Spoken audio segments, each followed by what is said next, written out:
Sini. Jangan di belakang layar. Aku suka di belakang layar. Bismillah.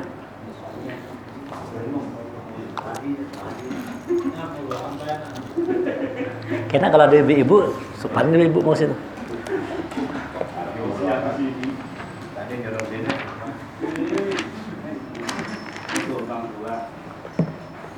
Sop depan banyak pahalanya.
Assalamualaikum warahmatullahi wabarakatuh. Jamaah rahimakumullah, bersama-sama kita buka pertemuan di ba'da maghrib ini dengan membacakan basmalah. Bismillahirrahmanirrahim. Alhamdulillah nahmaduhu wa nasta'inuhu wa nastaghfiruh wa na'udzu billahi min sururi anfusina ومن سيئات أعمالنا من يهد الله فلا مضل له ومن يضلل فلا هادي له أشهد أن لا إله إلا الله وأشهد أن محمدا عبده ورسوله لا نبي بعده اللهم صل وسلم على محمد رسول الله وعلى آله وصحبه ومن تبعه وولاه إلى يوم القيامة رب اشرح لي صدري ويسر لي أمري واحلل عقدة من لساني يفقهوا قولي رب زدني علما وارزقني فهما فقال الله تعالى في القرآن الكريم أعوذ بالله من الشيطان الرجيم يا أيها الذين آمنوا اتقوا الله حق تقاته wala tamutunna illa wa antum muslimun. Wahai orang yang beriman, bertakwa kepada Allah dengan hak, dengan benar, dan jangan kalian mati kecuali dalam keadaan sebagai seorang muslim. Ya ayuhan nasu taqu rabbakum alladzi khalaqakum min nafsin wahidah wa khalaqa minha zawjaha wa bassa minhuma rijalan katsiran wa nisaa'a واتقوا الله الذي تساءلون به والأرحام إن الله كان عليكم رقيبا يا أيها الذين آمنوا اتقوا الله وقولوا قولا سديدا يصلح لكم أعمالكم ويغفر لكم ذنوبكم ومن يطع الله ورسوله فقد فاز فوزا عظيما. الحمد لله, segala puji kita panjatkan kehadirat Allah Subhanahu wa taala yang masih memberikan kesempatan kepada kita semua untuk bisa berkumpul pada malam hari ini di Musala Miftahul Jannah dalam rangka sama-sama kita untuk tadabbur Al-Qur'an, merenungkan, menghayati, memahami ayat-ayat Allah dalam rangka tentunya untuk kita jadi orang yang bertakwa kepada Allah. Karena tidak mungkin kita mampu jadi orang yang takwa kepada Allah tanpa petunjuknya. Dzalikal kitabu la raiba fi hudan lil muttaqin. Al-Qur'an ini adalah kitab yang tidak ada keraguan di dalamnya. Hudan, dia petunjuk lil muttaqin, bagi orang-orang yang takwa kepada Allah. Artinya siapa orang yang mau bertakwa kepada Allah, dia mesti menjadikan Quran itu sebagai petunjuk di dalam hidupnya. Jadi ketika kita terbuka hati untuk mau belajar Al-Quran, untuk mau memahami ayat-ayat Al-Quran, itu adalah satu nikmat yang Allah berikan, yang tidak diberikan kepada semua orang. Quran ini Allah berikan kepada orang-orang terbaik. Jadi insya Allah yang hadir malam hari ini adalah orang-orang terbaik semua, orang-orang pilihan Allah. Summa arsnal kitab alladzina istafaina min ibadina. Kemudian kitab Al-Quran itu kami wariskan kepada abdi-abdi kami yang terbaik. Allah wariskan Quran kepada abdi-abdi pilihannya. Jadi kalau kita dikasih Allah terbuka hati, dikasih Allah kesempatan untuk mempelajari Quran, itu harus betul-betul kita syukuri.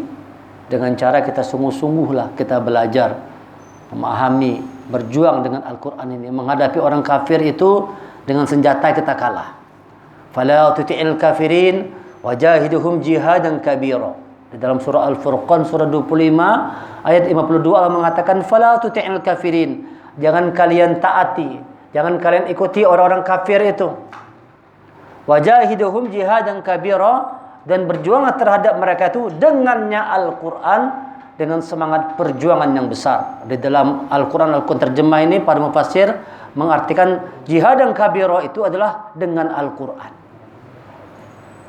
Di zaman Rasul, Islam ini begitu kuat, begitu disegani. Kenapa bisa demikian? Karena ada Al-Quran yang dijadikan petunjuk dalam hidup.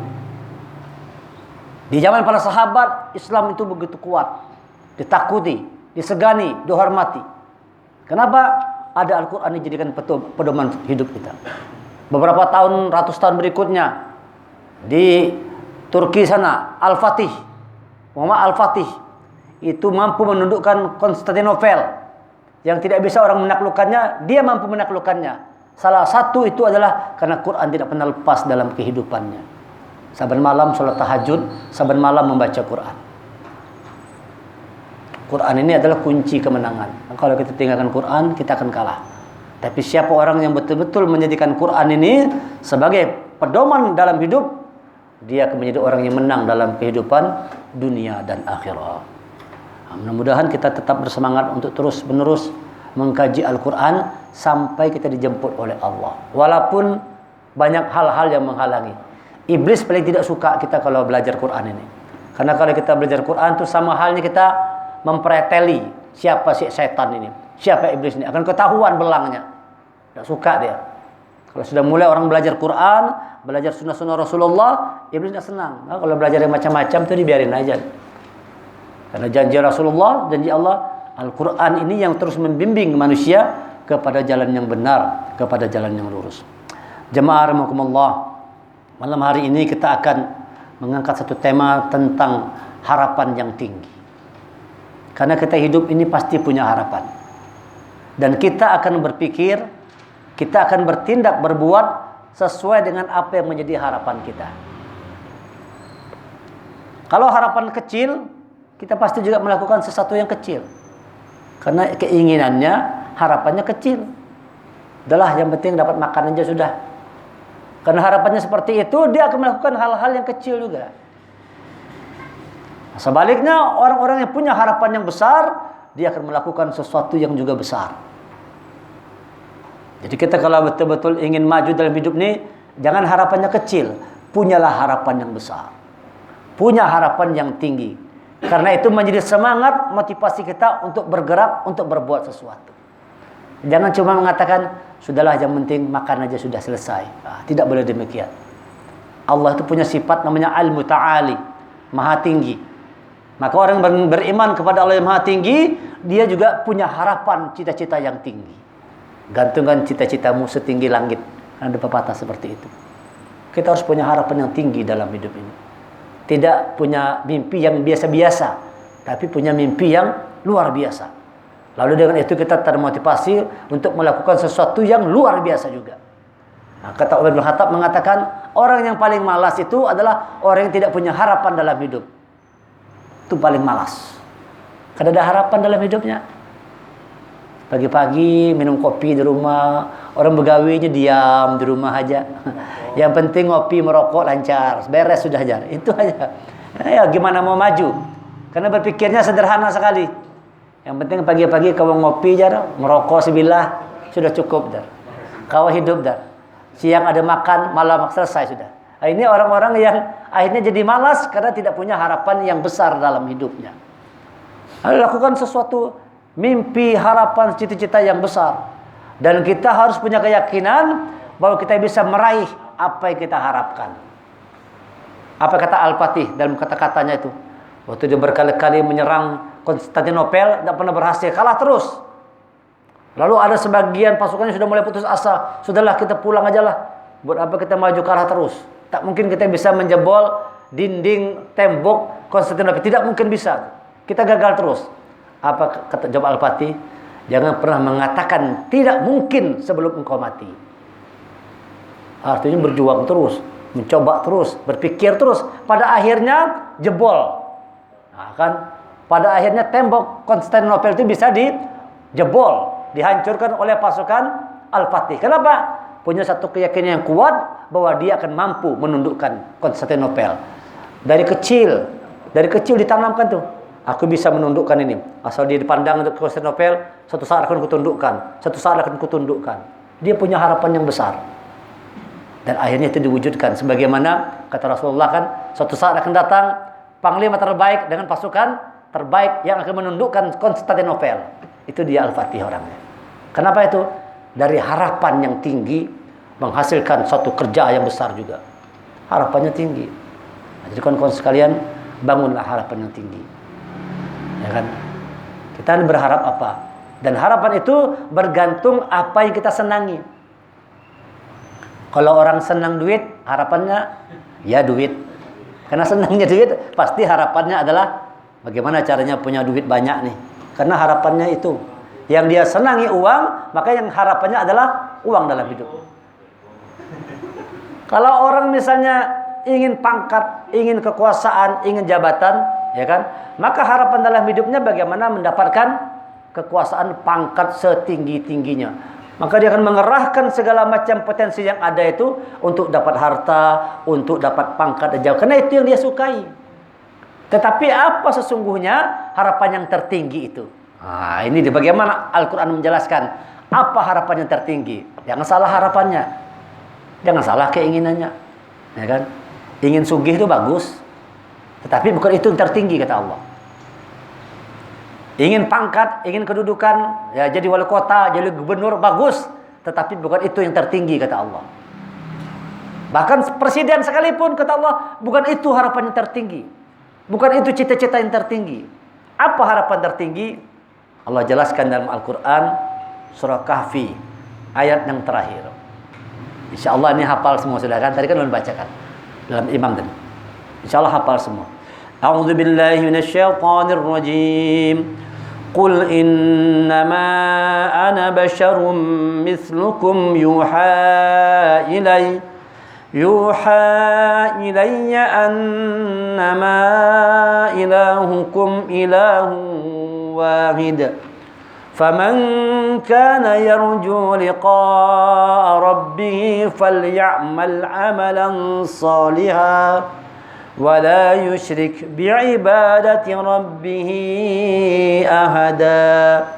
Qul, katakanlah, innama ana basyarum mislukum yuha, sesungguhnya aku ini hanya seorang manusia seperti kamu yang telah menerima wahyu. Lihat ayat ini Rasulullah mengatakan dia adalah manusia biasa.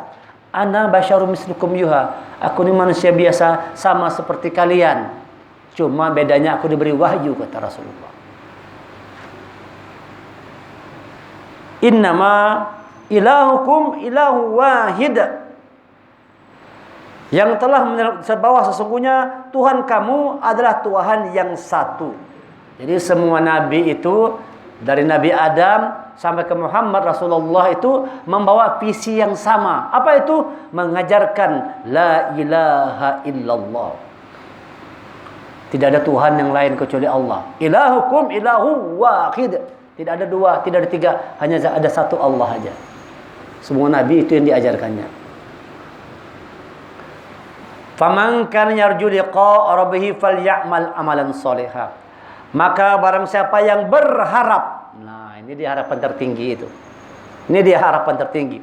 Maka barang siapa berharap pertemuan dengan Tuhannya. Ini jadi harapan orang beriman yang tertinggi itu adalah bagaimana nanti bertemu dengan Allah. Orang beriman itu harapan tertingginya.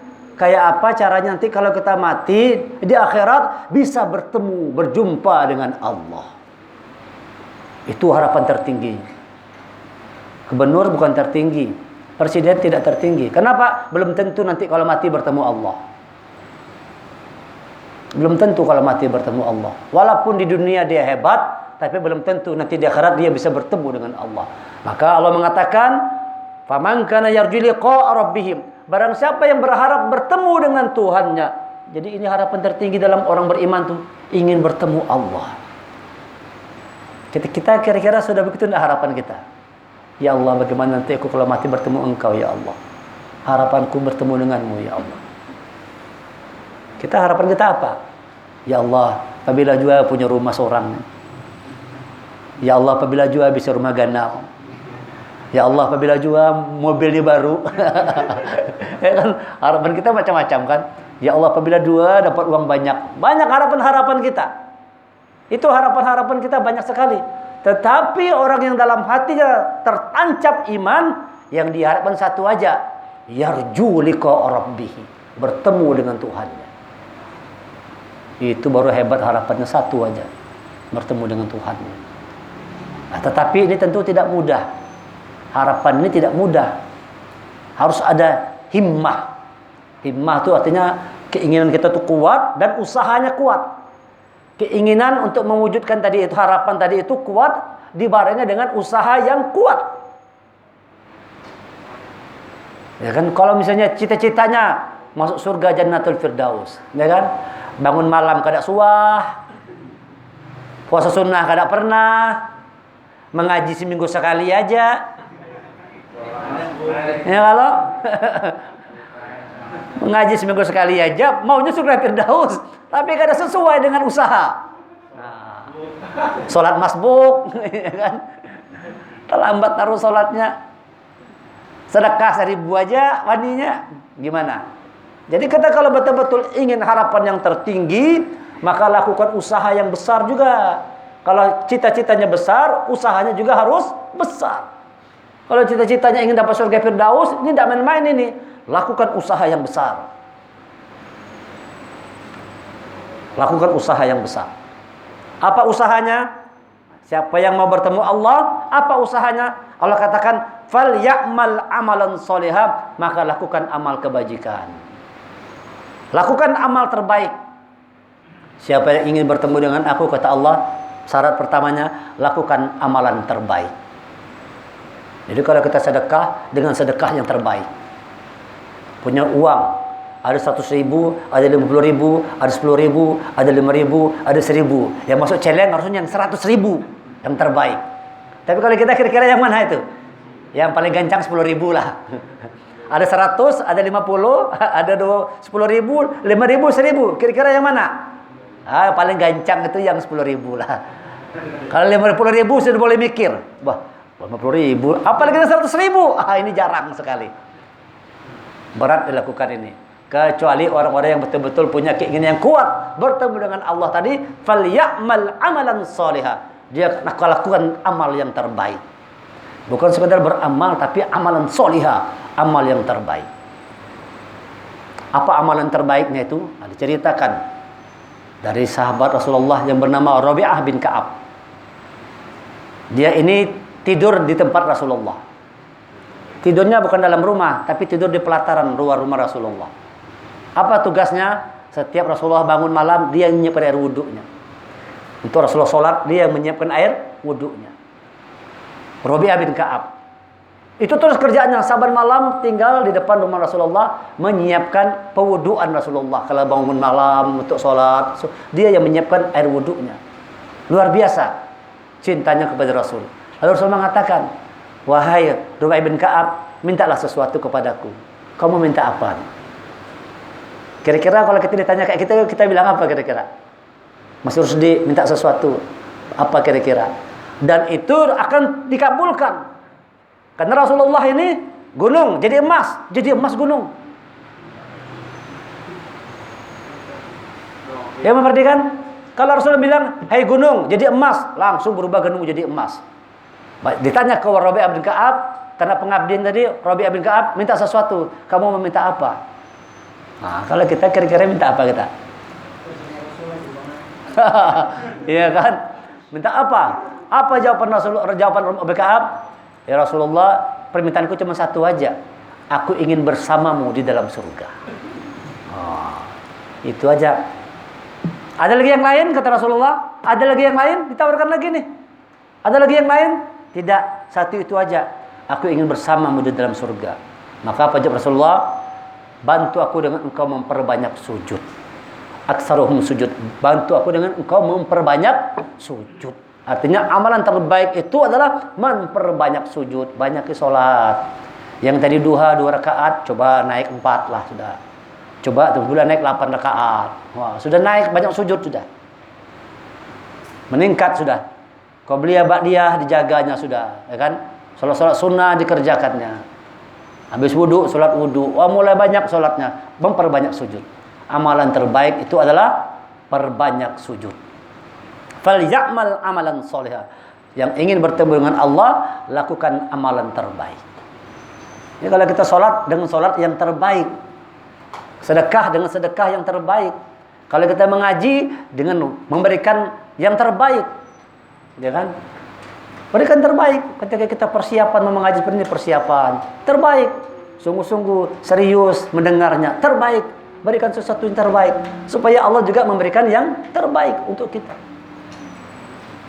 Faman kana yarju liqa'a rabbih falyamal amalan sholihah. Kalau kau ingin bertemu dengan aku kata Allah, lakukan amal yang terbaik. Maka tugas kita ini sebelum mati banyak hibah amal aja. Banyak hibah amal. Jadi segala macam fasilitas yang Allah berikan kepada kita itu, segala macam kemampuan potensi yang Allah berikan kepada kita itu untuk beramal kebajikan. Itu beramal kebaikan. Kecerdasan kita, harta kita, apapun yang Allah berikan untuk itu dan melakukan amal kebajikan. Ini tanda orang yang berharap bertemu Allah, falyamal amalan sholihah. Dia banyak melakukan amal kebaikan. Wasta'inu bis sabri was shalah. Wa innaha lakabiratun illa 'alal khashi'in. Minta tolong kepada Allah dengan sabar dan salat. Sesungguhnya itu berat kecuali bagi orang-orang yang khusyuk. Siapa orang yang khusyuk ini? Alladzina yazunnuna annahum mulaqu rabbihim wa annahum ilaihi raji'un. Yaitu orang-orang yang menduga, menyangka bahwa dia akan bertemu dengan Allah Tuhannya. Akan kembali kepada Allah. Itu tanda orang khusyuk salatnya tuh. Hasil habis sholat, dia ingin bertemu dengan Allah. Di dalam sholat ingin bertemu Allah. Setelah selesai sholat, dia ingin bertemu dengan Allah. Dalam sholat dia ketemu Allah itu. Kalau kita dalam sholat ketemu apa kita? Ketemu dompet. Oh, di atas lemari ada dompet. Lupa dompet di mana? Waktu sholat ingat. Di atas lemari ada dompet. Oh iya, di atas lemari. Ketemu dompet dalam sholat. Orang harusnya ketemu Allah kan. Tapi dia ketemu dompet. Ketemu uang di mana tadi lupa menghendak uang kalau di bawah lemari rupanya uang tadi. Oh, ingat dalam sholat. Dalam sholat ketemu dompet, dalam sholat ketemu uang. Orang yang khusyuk itu dalam sholatnya bertemu Allah. Maka setelah dia selesai sholat, cerminan dirinya mencerminkan sifat-sifat Allah dalam diri itu. Kalau Allah Rahman Rahim, pengasih penyayang, orang yang sudah bertemu Allah dalam sholatnya pasti jadi orang yang kasih sayang.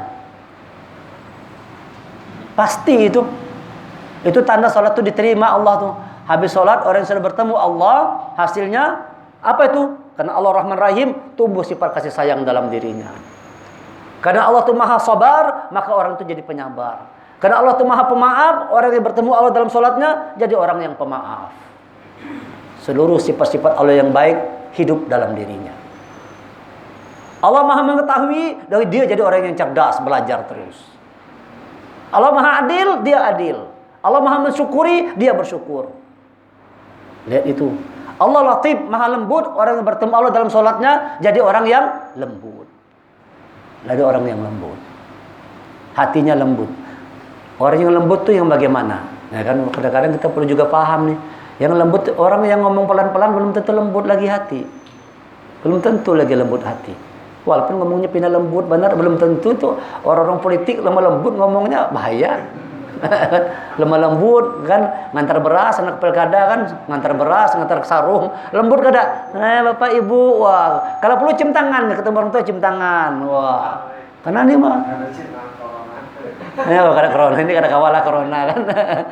Lemah lembut, tapi ini bukan lemah lembut yang benar. Tanda orang itu lembut hatinya kalau diingatkan dengan Al-Quran, ayat Allah, dia langsung terbuka dirinya. Masya Allah, langsung sadar dengan kekurangan diri. Salah aku ya Allah, banyak salah. Itu tanda orang lembut hati. Kalau diingatkan dengan ayat-ayat Allah, bergetar hatinya. Wa idza tuliyat alaihim ayatuhu zadatuhum imanan. Bergetar hati, menambah iman. Itu tanda orang yang lembut hati. Didengarkan Quran, hatinya lembut, tambah imannya, tergetar hatinya. Sadar dia bahwa dia diingatkan oleh Allah dengan ayat Quran ini, terbuka hati. Itu tanda orang lembut. Bukan orang sekedar ngomong pelan-pelan aja. Ya kan? Banyak juga orang yang ngomong pelan-pelan keras hatinya. Ya kan gitu kan. Bini kita tuh ada yang penanya lembut, belum tentu keras juga, banyak juga pengarasan. Ada yang cerewet, hatinya lembut. Nah, pilih mana? Ini syarat pertama untuk bertemu Allah, falyamal amalan sholihah. Lakukan amal yang terbaik. Apa amal yang terbaik itu? Perbanyak sholat. Perbaiki sholat. Yang dihisab di hari kiamat pertama adalah sholat kita. Maka kita perlu belajar tuh supaya punya kualitas sholat yang semakin baik. Inna sholata tanha 'anil fahsya'i wal munkar. Sholat kita mencegah dari berbuat keji dan munkar. Sudah enggak sholat kita begitu? Dulu rancak berbohong, kalau sekarang setelah sholat kada mau berbohong lagi, berarti sholatnya diterima nih. Ya kalau dulu orangnya suka mengeramput, oh ya ini tambah jadi mengeramputnya.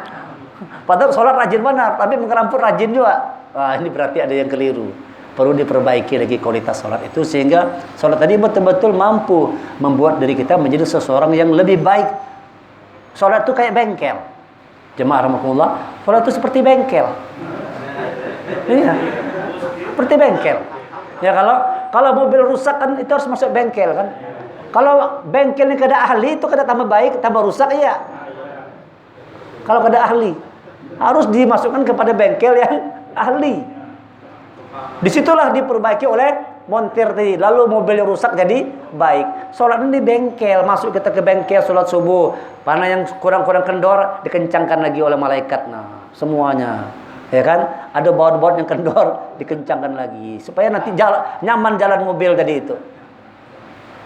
Jalan lagi mobil dipakai kalau mulai minyak sudah berkurang, oli sudah habis, masuk bengkel lagi, servis lagi zuhur, perbaiki lagi. 5 kali kita masuk bengkel dalam sehari. Supaya mobil ini jalan terus. Ini kan kita kayak mobil kan, nyet pergi ke pasar, nyet bawa ke masjid, nyet bawa ke diskotik, kada ada. Insyaallah ke diskotik kada ada bang lah. Ya kan? Macam-macam kita bawa ke sana, bawa kemari kan, mobil dia pakai terus, rusak dia. Rusak kalau kada masuk bengkel. Maka orang-orang yang mengabaikan sholat itu pasti rusak sudah. Ibarat mobil dipakai terus, tidak pernah diganti olinya, tidak pernah diperhatikan, hancur itu mobil, rusak itu mobil, berkukus, meledak mobil tadi karena pernah diperbaiki. Maka kita masuk ke bengkel supaya dia semakin diperbaiki. Semakin sering kita masuk bengkel, makin bagus kan? Nah, makin bagus, makin bagus mobil kita, makin rapi. Masuk kita ke bengkel. Sebaik-baik amal adalah memperbanyak sujud di hadapan Allah Subhanahu wa taala. Karena itu adalah saat terdekat Allah dengan abdinya adalah pada saat kita sujud. Itu saat terdekat Allah dengan abdinya adalah pada saat sujud. Makanya kita bagus itu memperlama sujud dan berdoa di dalam sujud. Waktu kita sholat sorangan. Kalau berjemaah jangan pulang, imamnya lawas benar. Kasihan kalau makmum belakang kalau kita lawas benar jaga. Nah, kan dapat kajian sudah bagus sujud ni lawas jar, banyak berdoa jar. Makmum belakang lawas menghadangi kan. Ah, jangan juga. Ya, kalau jangan juga seperti itu. Pas kita sholat sendirian dan sholat malam, tuh sujudnya lamakan, panjangkan sujud tawil, malamnya panjang. Itu beribadah kepada Allah. Itu yang pertama. Yang kedua, wala yusyrik bi ibadati rabbih ahada, dan janganlah engkau mempersekutukan dengan sesuatu pun dalam beribadah kepada Tuhannya. Jadi jangan sekutu. Yang pertama, lakukan amal terbaik. Yang kedua, jangan musyrik. Ini syarat bertemu Allah dua dalam Quran dikatakan. Yang pertama, lakukan amal terbaik. Yang kedua, jangan musyrik. Jangan kita syirik dalam berbuat amal ibadah itu. Ada orang kadang-kadang kan dia sudah rajin sholat, tapi banyak kesyirikan juga digawe. Ya kalau macam-macam yang digawe, kalau sudah sholat tapi pergi ke dukun juga, minta penglaris juga ke dukun kan. Nah, padahal sudah sholat juga ini, tapi masih bercampur dengan kemusyrikan. Yang mau bertemu Allah, wala yusyrik bi'ibadati rabbih ahada. Ketika engkau beribadah kepadanya, jangan bercampur amal ibadah itu dengan kemusyrikan. Lurus. Syirik itu artinya terpecah. Syaraka, syirik itu terpecah bercabang. Nah, tidak boleh kita terpecah atau bercabang-cabang. Tuhan kita tidak boleh banyak, satu aja. Allahu Ahad. Satu dia. Tapi kalau syirik lebih dari satu. Nah, karena kalau Allah Ahad satu, tapi kalau syirik ini lebih dari satu Tuhannya.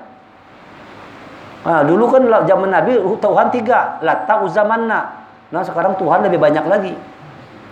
Lebih banyak lagi Tuhan. Bini jadi Tuhan, anak jadi Tuhan, duit jadi Tuhan, kerjaan jadi Tuhan. Nah, banyak dituhankan. Rumah jadi Tuhan, pangkat jadi Tuhan. Lihat itu. Banyak yang dituhankan oleh Allah. Katakan wala yusyrik bi'ibadati rabbih ahada. Jangan ada kemusyrikan dalam beribadah kepadanya. Dua aja yang dijaga. Lakukan amal kebajikan, jangan musyrik. Faman kana yarju liqa rabbih falyamal amalan shalihan. Wala yusyrik bi'ibadati rabbih ahada. Maka barang siapa yang berharap bertemu Tuhannya, yang pertama falyamal amalan shalihan. Lakukan amal terbaik. Yang kedua, wala yusyrik bi'ibadati rabbih ahada. Jangan musyrik dalam beribadah kepada Tuhannya. Jangan dicampur-campur. Maka kita perlu belajar. Perlu belajar jangan sampai berbuat sesuatu yang musyrik. Mencegah kemusyrikan ini jauh lebih penting dari sekedar kita melakukan amal. Apa misalnya contoh. Ini ada cerita seorang ahli ibadah. Ini ceritanya sudah terkenal. Insya Allah pian-pian sudah mendengar di kisah. Tapi kita ulang lagi itu pelajaran. Berapa menit lagi nih? Berapa menit lagi? 4 menit lagi. Mudah-mudahan ceritanya 2 menit. Jadi ada cerita ahli ibadah yang beribadah terus. Suatu saat orang kampung datang ngelapor, wahai abid, di sana orang-orang kampung menyembah pohon. Mereka musyrik menyembah pohon. Wah, ahli ibadah ini mendengar itu marah dia. Orang ngajar, aku tebang pohon itu jar. Karena memang ini mencegah kemusyrikan penting. Wajib mencegah kemusyrikan. Kalau kita tahu di depan mati kita ada kemusyrikan, kita harus punya keberanian untuk mencegah. Pak, maaf, kemusyrikan kada boleh. Wajib hukumnya mencegah kemusyrikan. Lalu si abid tadi bawa kapak kalau anak menebang pohon. Di tengah jalan dia dangi iblis. Kalau iblis nyamar jadi seh juga. Assalamualaikum ya iblis. Wah, iblis assalamualaikum juga. Waalaikumsalam. Mudah-mudahan pian dapat rahmat Allah aja. Didoakan iblis. Iblis hebat benar. Mudah-mudahan bapak dapat rahmat Allah aja. Mendoakannya. Hendak kemana? Gerang bawa kapak tu jar. Jar ahli ibadah, aku nak menebang pohon tu. Karena sana banyak orang menyembah pohon musyrik. Jar iblis, percuma juga dipotong. Kalaupun dipotong tumbuh lagi kain ajar. Kalaupun ikan potong tebang tumbuh lagi, ya kan? Tetap disembah orang lagi. Tidak, pokoknya mau ku tebang. Kalau kamu menebang betul, aku tidak mengizinkan, akan kuhalang gitu. Lalu berkelahi berdua nih, kalau berantem keluar nih, kalah iblis tadi. Kalah iblis, tekan dadanya. Ayo, kata yang ahli ibadah tadi. Apakah melawankah? Kira-kira bahasa Banjar kayak itu. Kalau wanita lagi, aku menyerah, kata iblis nih. Tapi bagaimana kalau seandainya kutawarkan sesuatu yang lebih bagus daripada ikan menebang pohon tadi? Iblisnya hebat kan? Godaannya, rayunya hebat. Apa gerang? Kata ahli ibadahnya. Ikam kan orang miskin. Ikam kan orang miskin, fakir, tidak punya apa-apa. Jadi beban masyarakat, jadi beban keluarga. Kayak apa? Kalau saban hari di tempat tidurmu, setiap kau bangun tidur ada uang 2 dinar. 1 dinar tuh 7 gram emas. 7 gram emas. Berapa sekarang 1 gram tuh? 1 juta ya. Jadi kalau 2 dinar 14 gram emas itu anggap aja 14 juta sehari. Wah, banyak dong duitnya ngejar. Ahli ibadah nih. Lebih bagus ku kasih uang 2 dinar, dengan itu kau tidak jadi beban orang lain lagi dan engkau bisa bersedekah. Nah, lebih bagus bersedekah daripada ke menebang pohon itu. Dalam hati orang abid nih, bujur jua nih jar. Nah, ajaran di ibadah nih, bujur jua. Kalau kayak gitu aku batal aja sudah nebang pohon. Tapi bujurlah. Kalau kada aku tebang pohon tuh aja. Oke, kata iblis. Bangun tidur besok ada 2 dinar. Hari pertama ada. Hari kedua bangun ada lagi. Bangun hari ketiga ada lagi duit tadi. Wah, marah ahli ibadah nih, kurang ajar ini. Ini mengerjai aku jar. Bawa kampak, anak menebang lagi. Di tengah jalan dia ada iblis lagi. Berkelahi berdua nih. Sekarang yang ahli ibadah itu kalah. Kalah ahli ibadah, ditindih oleh iblis. Nah, kamu sekarang ku matikan kah aja? Hendak melawan kah? Menyerah ahli ibadah nih. Aku menyerah aja. Tapi aku nak bertanya aja. Kenapa dulu waktu pertama berkelahi aku menang aja? Kenapa sekarang aku kalah? Jadi jar iblis, waktu pertama kau ikhlas melakukan karena Allah. Kau menebang pohon karena Allah. Sekarang kau menebang pohon karena duit. Maka kau kalahkan. Nah, ini hati-hati orang yang suka-suka duit ini. Saya kalah. Artinya ini kita penting mengutamakan untuk mencegah yang namanya kemusyrikan. Daripada sekedar untuk bersedekah bagus, tapi mencegah kemusyrikan ini jauh lebih utama. Wala yusyrik bi ibadati rabbih ahada. Syarat untuk bertemu Allah 2 aja. Lakukan amal terbaik, jangan musyrik. Jangan musyrik kita. Maka perlu belajar, jangan sampai muncul kemusyrikan di tengah-tengah keluarga kita. Cegah segala macam bentuk kemusyrikan kan. Jangan lagi sudah main-main dukun apa semua, jangan dilakukan lagi kan. Bakar menyanin kopi hitam putih, ayam hitam putih kan, macam-macam kan. Tabur bunga, beli mobil hanya tabur bunga, siram bunga apa. Jangan lakukan sesuatu yang musyrik. Kita perlu belajar. Karena orang yang melakukan kemusyrikan, yang meyakini bahwa yang lain itu bisa memberikan manfaat buat dirinya, itu musyrik namanya. Meyakini bahwa ada sesuatu yang bisa bermanfaat buat dirinya, itu namanya kemusyrikan. Cegah diri dari berbuat kemusyrikan. InsyaAllah kalau itu kita lakukan, kita akan bertemu dengan Allah. Jadi kita berusahalah dalam hidup ini bagaimana kita bisa bertemu dengan Allah. Salah satunya jadikan Quran sebagai petunjuk dalam kehidupan. Quran inilah yang membimbing manusia agar manusia itu mengenal siapa Allah Tuhan yang esa. Hadza balaghul linnas wa liyunzaru bihi wa liya'lamu annama huwa ilahu wahid wa liyadhakkaru ulul albab. Ini Quran balaghul linnas, penjelasan buat manusia. Penjelasan buat manusia apa? Wal ya'lamu, agar manusia itu tahu annama huwa ilahu wahid, siapa Allah Tuhan yang satu. Quran ini untuk kita bisa mengenal siapa Allah Tuhan yang satu. Orang yang kenal Allah akan bertemu. Tapi tidak mengenal Allah tidak akan bertemu. Bagaimana cara mengenal Allah tadi itu? Perbanyak belajar Al-Quran, perbanyak renungi Al-Quran, tadabbur Al-Quran. Sebab ini adalah kalamullah. Kita kalau untuk kenal dengan seseorang perlu berkomunikasi. Semakin sering berkomunikasi, semakin tahu kan, semakin paham siapa orang tadi. Sama juga dengan Allah begitu. Untuk kita mengenal Allah, kita perlu melakukan komunikasi dengan Allah. Dan komunikasi Allah itu adalah Al-Quranul Karim. Ini kalamullah, perkataan Allah. Maka perbanyaklah membaca Al-Quran, perbanyak tadabbur Al-Quran, renungi ayat-ayatnya, pahami ayat-ayatnya. InsyaAllah kita dibukakan hati untuk kita dapat memahami petunjuk Allah, hingga nanti kita di akhirat semua dikumpulkan kembali dalam surga, dapat melihat wajah Allah. Tidak ada kenikmatan yang melebihi nikmatnya kita melihat wajah Allah. Dan itu hanya dapat dilakukan oleh orang-orang yang sepanjang hidupnya menjadikan Allah sebagai tujuan dalam hidup. La ilaha illallah. Tidak ada yang lain yang diharapkan kecuali berharap bertemu dengan Allah. Mudah-mudahan kita nanti di akhir bisa bertemu dengan Allah Subhanahu wa taala. Subhanaka wa bihamdika asyhadu an la ilaha illa anta astaghfiruka wa atubu ilaik. Kita tutup sama-sama membacakan hamdalah. Alhamdulillahirabbil alamin. Wal afu minkum. Assalamualaikum warahmatullahi wabarakatuh.